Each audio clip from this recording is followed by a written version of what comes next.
มาอันทางได้สิพาเจ้าช่างเด้ออันนี้เนาะแม่งจ้ะเห็นบ่เนี่ยถืออยู่บ่พี่น้องเด้อเฮ้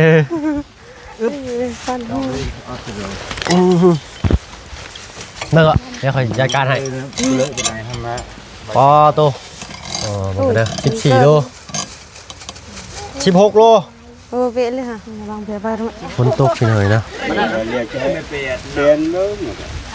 ปกติก็มาสร้างอยู่เพื่อนเจ้าตลอดบ่ล่ะเจ้าก็ซอยยกซอยย่องสิเลยเนาะเอากะโอ้มานี่มาพี่มีแนวสิให้ลืมเลยเด้น่ะต้องพี่หน่อยเนาะหน่อไม้เด้อพี่น้องเด้อเนาะนี่อันนี้เพิ่นเฮ็ดเป็นแบบพายเลยเนาะมีแต่หน่อไม้น้องๆเพิ่นเอาไปแล้วเนาะ3ถุงเนาะมีทางเวียดพี่น้องเนาะเพิ่นมาซื้อเพิ่นมาซื้อหน่อไม้ฮอดหมู่บ้านเพิ่นซื้อโลเท่าไหร่เด้นี่เนาะ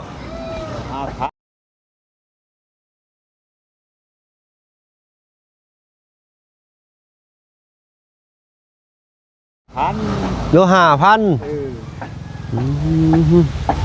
ตาช่างพี่น้องเนาะหยุกดึกดำบรรพ์สั่นซะเฮ็ดกิโลละ10 บาทหน่อไม้โอ้บ่ค่อยเห็นได้อันตาช่างรุ่นนี้เนาะสิมีลายไส้ลายขนาดอยู่10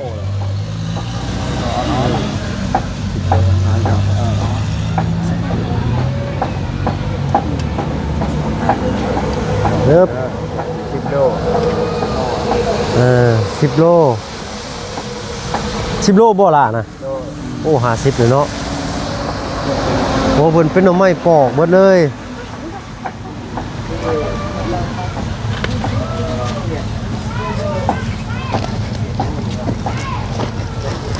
เนาะเปลี่ยนถ่ายกระสอบอันนี้น้องเพิ่นสิเอาไปใส่ต่ออันนี้เอากระสอบมาแล้วก็มัดหูใส่พี่น้องเอ้ย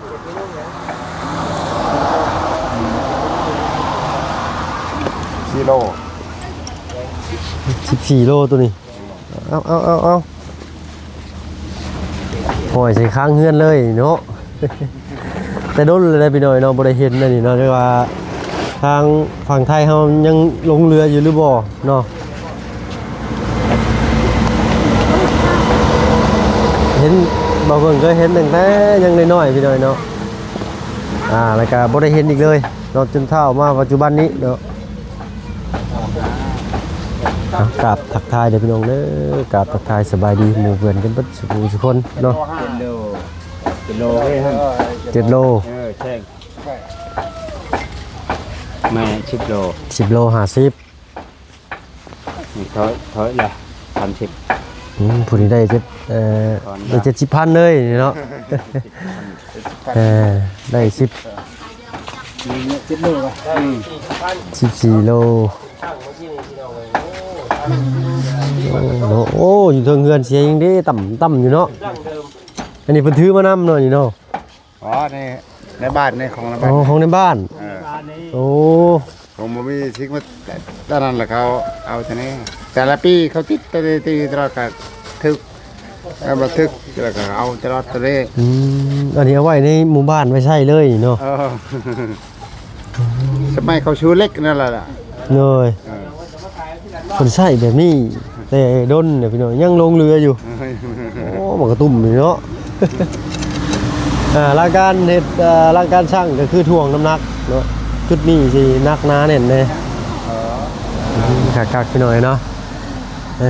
ตัวเอาชื่อว่ากันเลยแหละ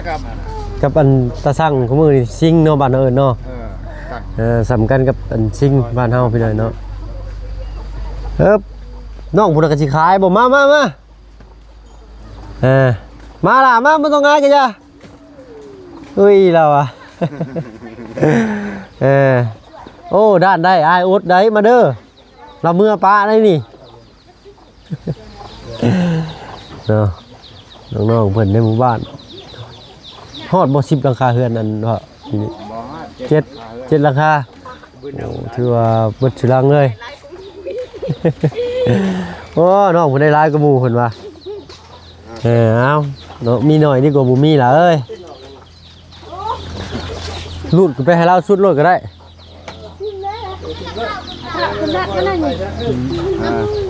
กระไว้ เรากันเยอะด้วยกัน จักโลฮะ 2 โลบ่ 3 โล 3 โล 3 โล20,000เลยเราแบกมาแต่ไกลวะ cái này thìซื้อเหลือ3 โล เนาะได้3 โล 3 โล ในหมู่บ้านไผก็ใช้ได้พี่หน่อยเนาะตาช่างเลย น้องล่างลงไปเบิ่งอันนี้น้ำก่อน เด้ทางนี้ก็มาอีกแล้วพี่ป๊อดโธ่เนาะ มาขายหน่อไม้ ได้หลายดิมื้อนี้เรา ของเจ้าได้เท่าไหร่ลูกฮะเย้ ได้ เพิ่นกำลัง 3 โลเนาะ โลบาง เฮ้ยลงละ บางเมื่อย ยืนอยู่น้ำนอกกันอันนั้นพุ่น สบายดีเด้อน้องลังเลยเนาะโอ้ย ชิงหมากกระโต้นเนาะ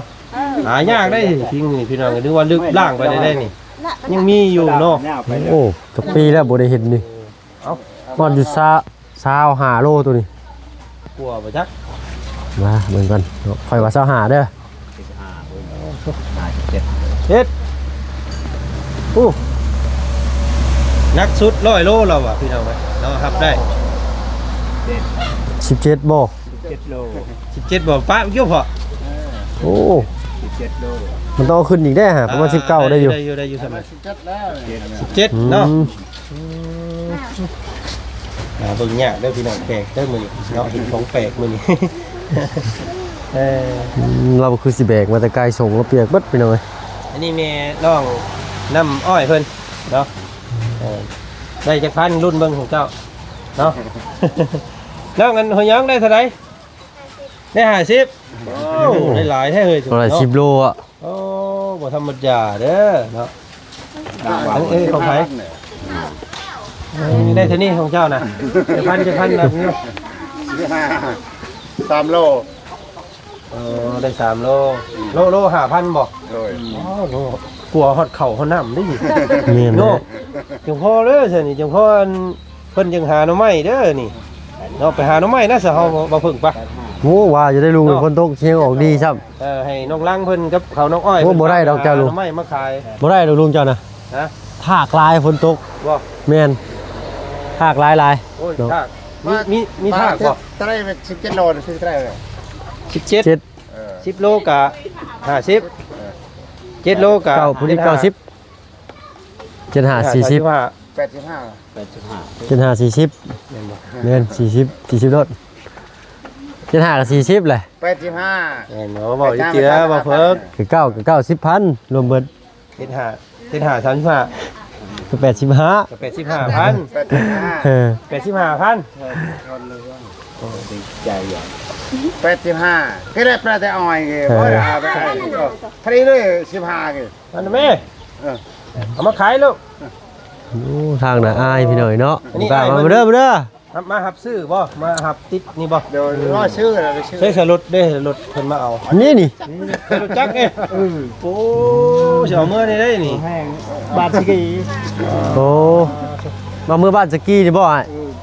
ก่อนจะเฮ็ดเฮือนนี่ล่ะ โดโด มองกันเขาเพื่อนน้องป๊อปนั่นบ่ ừ อืม มองใกล้โบสถ์นั่นเนาะ ừ โอ้ยปักแบกนี่เป็นงามกว่า โอ้ของเราได้หลายเด้นี่พี่น้องได้85พุ่นเนาะของน้องล่างเด้ ใหญ่ละ ท่านมานี่ đó là tôm nó bay lay lay rồi bà อืม อ๋อทำไมเอาไว้ต้มกินกันเนาะมันงามอ้าผู้มาเลยพี่น้องเว้ย เด้อมาเด้อเพิ่นสิมื้ออะไรได้นี่มาซ่านะเฮ็ด ผู้ศิลาอยู่ตัวนี้เฮ้ย น้องๆเพิ่นว่าว่าขายก็บ่ได้พี่น้องน้องเพิ่นเอามาแลกเด้อพี่น้องเด้อเนาะแลกเป็นเงินซั่นซะ โอ้หลายเลยตัวนี้สุดเลยตัว โอ้ นี้ โหโอ้ย100 โลบ่อยู่แล้วนี่ หอดล็อกร้อย นี่ฮะ sao nổ này cho nên là cái sao mà lưa nó tập piên nó mới tập cắp nó so cắp như thế đó เพิ่นมีเปลี่ยนอันนี้น้ำอีกเนาะ ใหญ่อันนี้น้ ใช่ถ่วงน้ำ ำใหญ่ช่วงเบิ่งรูปหันทีนะเขา อยู่ เพราะมันมีตัวนี่ เพิ่นพริกจังซี่ถ้าว่ามันหนักเกินก็ขยับไปอีก เฉพาะยังมาฮอด100 โลเนาะ โอ้ตามจริงต้องมีอีกตุ้มหนึงเด้นี่ มี3ตุ้ม แม่นแต่เด้มันมีหูหนึงนะ โอ้นี่ตัวนี้สินักเลยตัวนี้ โอ้ เขาเอ็ด 21โล 21โล ชาวทุกวันนี้ก็จะที่ โอ้21ซะให้น้องเพิ่นเนาะ หรือว่าอันอยู่ได้พี่น้องสร้างกันแบบว่าหยวนๆให้กันเนาะ แสนหนึ่งพอดีพอดี นิดหน่อยก็หยวนให้กัน ของไผล่ะตัวนี้ของไผตัวนี้ 21โลแสนหนึง โอ้ของน้องน้อยเพิ่นซาโลก็100,000พอดี ตัวฮอดเข่าเด้อพี่น้องเด้อ ตัวนี้บัดหาได้ตลอดเนาะ แม่น บัดเข้าบัดปีละเทื่อปีละ2เทื่อซะทั้งหน้าปีหน้าปัง นี่ไปเข้าห้านี่ที่ประชาเนี่ยนะไปกับโบกาไปนะช่วงนี้เขาไป โอ้ กินยังโบกาไป เฮ้ย พี่กองกองเขาเนี่ย พีกองกอง ฮอดประชาพุ่น อ๋อนี่ เขาพาอยู่แต่ยังไปยาน เขาจูนี่ไปเลยนี่เขาจูนี่ไปเลย โอ้เขาน้องหอยองคือเก่งเด้อลูกประชาก็ยังเข้า เอาไว้บ้างหน้าอะไรเงี้ย เพื่อไปหาหน่อไม้มันลายได้ไปหน่อยเนาะบุ้ยไปกล้าเข้าไปเอาดูหั่น มีคน ปั เข้า ดกิโลได้บ้างเงี้ยเลย สรุปว่าหน่อไม้นี่ออกมาจากหันพี่หน่อยเนาะ เจ้าตัดนั่นแหละ มันอยู่ในประชาในมันมีประชาอยู่นะครับ หน่อยบัดทางนี้บัดมีแต่ฟังเนาะมันแหละอารมณ์สมบูรณ์แล้วบาดนี้สารอาหารลายพี่หน่อย ผมบอกอ๋อนี่ไม่มันละเนี่ย โอ้เก่งให้เนาะ ยังบอก เก่งอย่างนี้ไอ้ผม บบ อ อก กเพิ่น โอ้ยโบกาไป มาเด้อปอจุนายมาไว้เพิ่นเมื่อป้าได้นี่ เพิ่นสิมื้ออะไรได้นี่เพิ่นรถเพิ่นเต็มเลยนี่ เอาไว้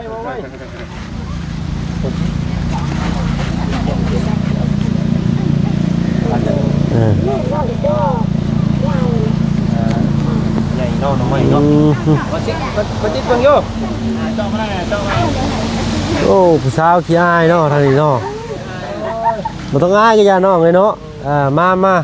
เนาะ ยังไอ้คู่ผมมีความรู้ นายสู้ บ่ได้นอนนำเพิ่นว่า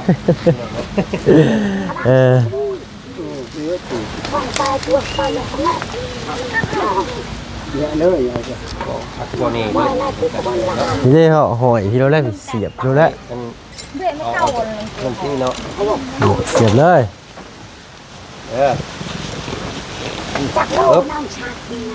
ของน้องชั้นเพิ่นสิได้จักโล เขาลงสั้นบ่นี่ ต้องเปลี่ยนไหมต้องเปลี่ยนตัวนั้นไหมตัวนี้สำหรับซิงนะ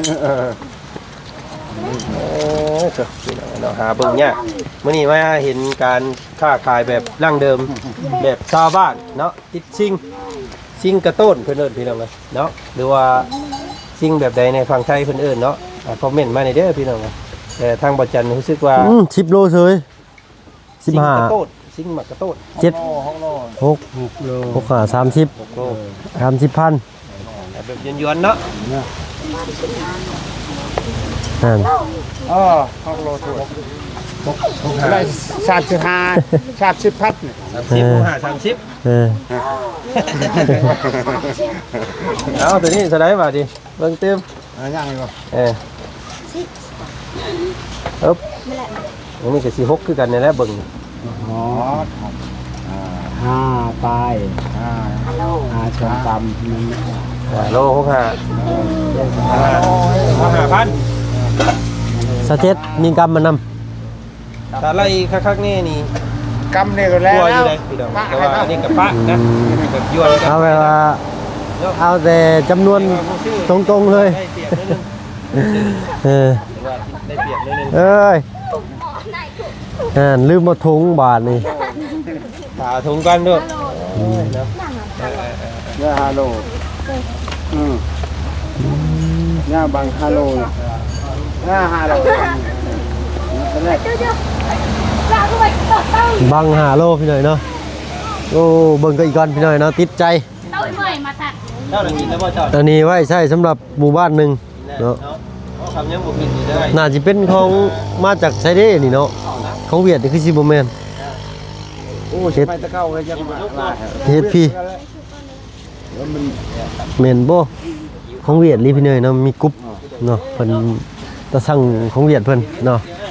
แบบนี้บ่มีเพบ่มีพังขึ้นเนื้อลงใต้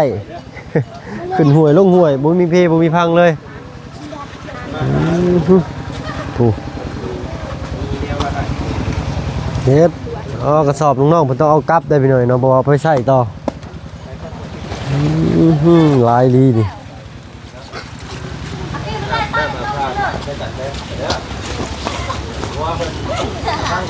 ครับ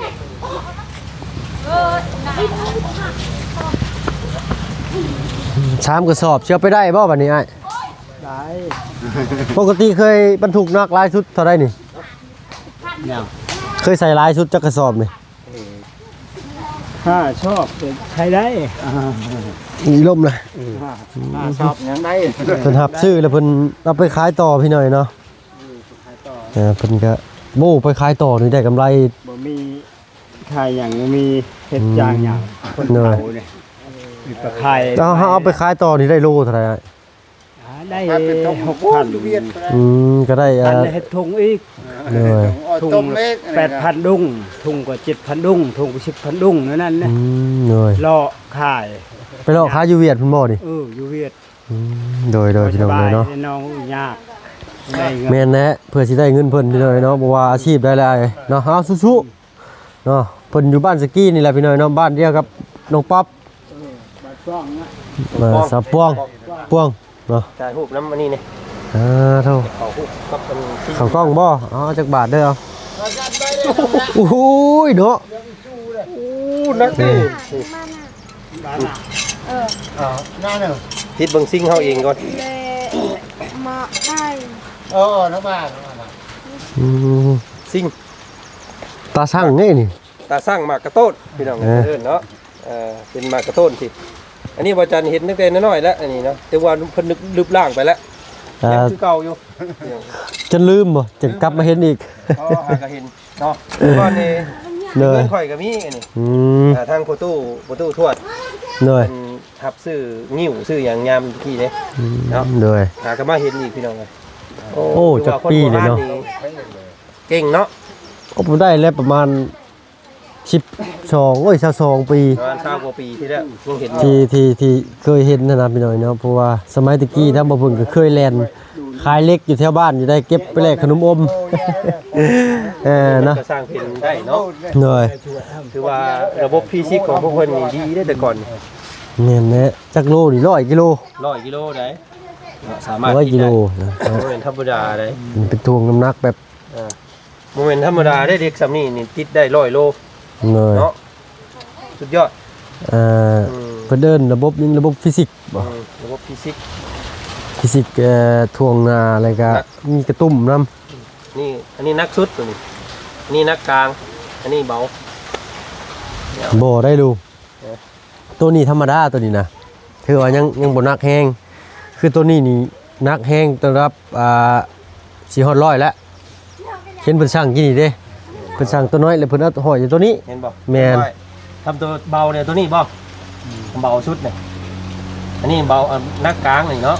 อันนี้นักชุดเนาะ สิได้ห้อยพี่เด้ ถ้าว่าอะไรกลับกันกับตัวนี้และหนักสุดนี่เพราะว่าเพิ่นหมุนกลับทางนี้เด้เนาะเอาปรุงเลยเนาะทางฝั่งไทยยังลงเรืออยู่บ่หมากตาช่างอันนี้เนาะเอาทางฝั่งไทยเพิ่นเอิ้นว่าใดก็คอมเมนต์มาบอกทางเฮาได้เด้อพี่น้องเด้อเนาะทางเฮาบ่ฮู้สิเอิ้นว่าแนวใดเนาะ น้อย อันนี้ได้อยู่3โล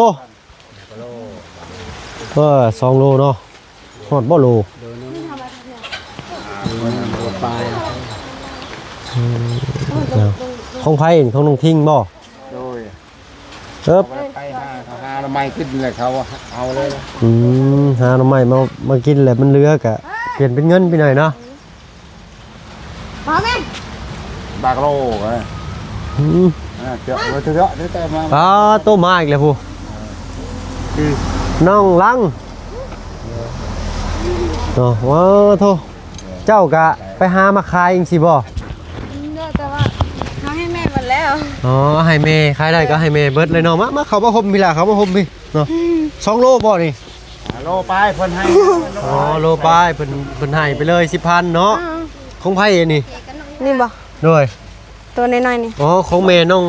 น้ำผึ้งเบิ่ง น่าจะ ฮะเลี้ยนะบ่ มาอันทางได้สิพาเจ้าช่างเด้ออันนี้เนาะแม่ของเจ้าเห็นบ่เนี่ยถืออยู่บ่พี่น้องเด้อ น้อยไป เฮ้ ฟันหู เด้อเดี๋ยวค่อยจัดการให้ เลยไปไหนทำนะ ปอโตอ๋อบ่กันเด้อ14โล16โล โอ้เวะเลยค่ะ 16โลอ่ะ6 5 30 80,000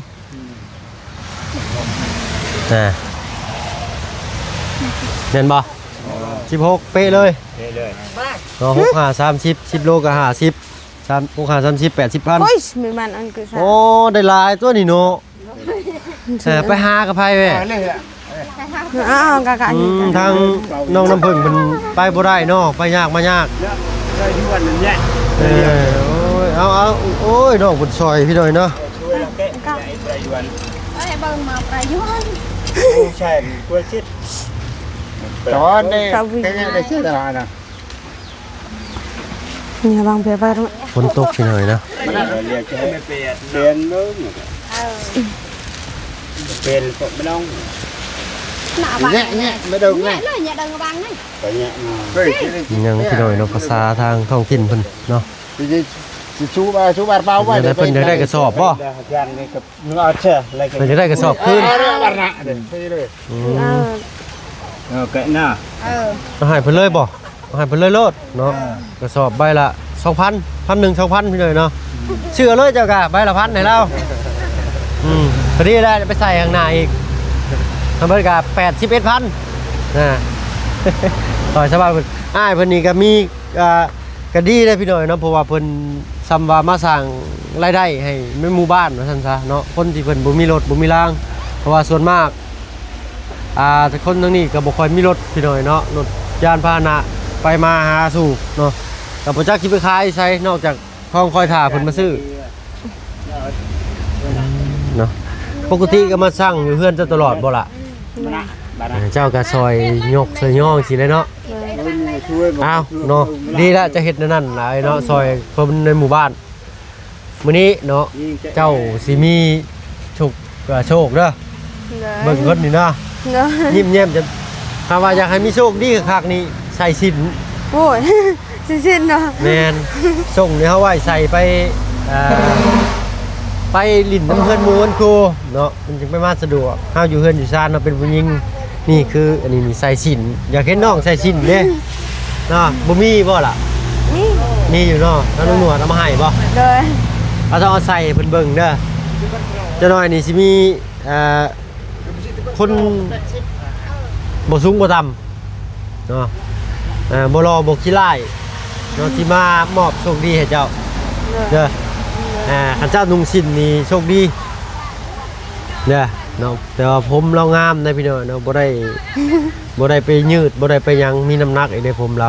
เคยตัดขายให้เวียดบ่ล่ะบ่เคยเนาะ เลย แต่ส่วนมากทางนี้จะเห็นเพิ่นตัดผมคายให้เวียดเนาะทางบ้านเนาะเอากะโอ้มานี่มาพี่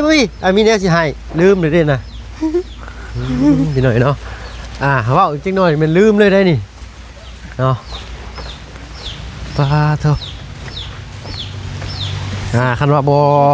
คันหน้ามาหารถนี่มันลืมเลยเมื่อกี้นี่โอ้ฝนตกพี่หน่อยเนาะเปียกตอนยอด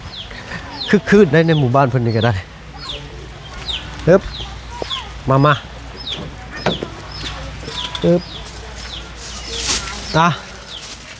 นาะขนมเอาไปแบ่งกันกินเด้อเนาะทางขนมของน้องนิวเพิ่นเอามาฝากเมื่อคืนนี้แต่ว่าทีมงานก็คือสิกินบ่หลายขนาดนั้นพี่น้องมันก็มีลายแห้งเลยแบ่งมาให้ทางน้องๆเพิ่นน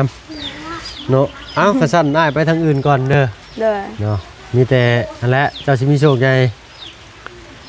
รอถ่ารอเด้อ เลย ไปใส่ชิ้นถ่ารอใส่ชิ้นวีผมเนาะ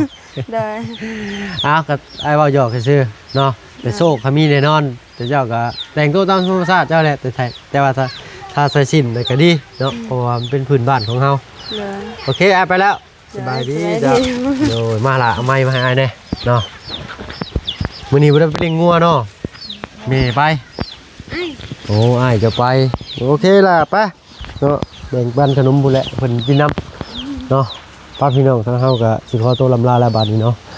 ถ้าว่าเผื่อจะดีเนาะจากสดจากซอยเนาะเพิ่นในรูปแบบใดเนาะก็ติดต่อทางทีมงานมาได้เด้อเนาะทางเฮายินดีเป็นสะพานบุญให้พี่น้องเอ้ยเนาะก็คือที่เห็นสภาพน้องเพิ่นนั่นแหละทางว่าเพิ่นลงคลิปไปเนาะเช้านี้เนาะก็ถือว่าโอ้น้องเพิ่นเว้าออกมาแต่ละคำนี่น้องเพิ่นเป็นคนบ่ค่อยเว้าพี่น้องเนาะแรกๆกันนะเนาะแต่น้องเพิ่นคือสิเป็นคนเก็บกดและพอเว้าออกมาแต่ละคำนี่แบบว่า